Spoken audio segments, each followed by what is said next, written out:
Hey, it's Arrow, and this is Vocal Defrag. Vocal defragging is asking yourself the questions and then questioning the answers. Did you hear that? Asking yourself. It's not asking your neighbor. It's not asking your sister. It's asking yourself the questions and then questioning the answers. We're taking this walk today inside this forest in South Charlotte, North Carolina. It is freezing out here. I mean, it's been raining all morning, freezing. And, to me, that's going to be part of the cleansing. To be able to say, hey, look, we're going to utilize the strength of this forest in these natural moments as a way of getting our imaginations to grow in different directions.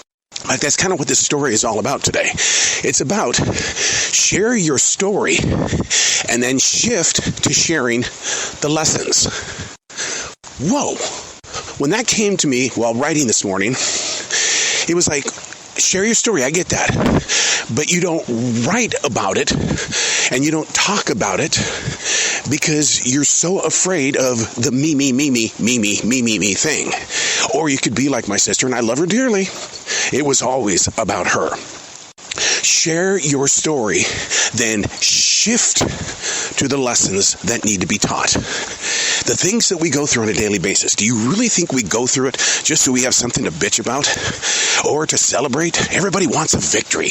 We all want to see Deion Sanders have an undefeated season. I would. That'd be pretty damn cool. But the thing is that we go through all of these lessons in life. Do you think that Deion Sanders is having a great opening college football career because he said, yeah, you know what? I had some bad times, but I'm not going to share them. No, that man seems to be the type of guy that said, look, I had some bad times, but what I'm going to do is I'm going to teach them in lessons so that others don't have to go through what I just did. He's a very positive man, and he's taking those lessons and he's giving them to his students, to his players, to those that are falling witness to the Colorado story. That's what I mean by this. Share your story and then shift it to the lessons that need to be shared. It's a task, because the task is don't make it about me. It's hard because as you're sharing that story, you think, well, it's about me. Yeah, but go behind the curtain. Go behind the purpose of your seasonal changes. Go into that moment and see a deeper physical lesson that somebody could learn. For instance, out here in the rain, why am I walking in the rain in this forest having a conversation about sharing your story? Because what I'm picking up today is something I'm going to need when I've got baggers in front of me that go, I'm not going out there to get those carts. Listen, dude, I understand your feelings. I know it's cold out there. I know those raindrops just reach right through your soul and tear your feet apart. But what I want you to do is I want you to dig inside a little bit. And I want you to see why you need to go out there and get those carts. Because the people coming here, they need something to put their nourishment in. And if you teach yourself the lessons of life and you allow yourself to become the student of your own journey, the greatest part of the story is how you're going to take it and give it to somebody else. That's the thing about it. Everything moves through us at lightning speed. But do you document it? I do a thing called stream thinking and stream writing. Basically what it is, I write as it's happening in my moment of now. And in my Defrag journal this morning, I asked that question, why do you do it that way?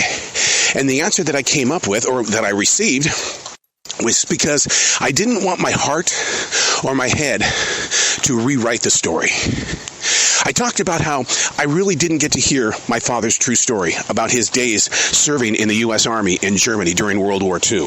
I didn't understand why my father was always so angry. He would never share that, but his depression became his protection device.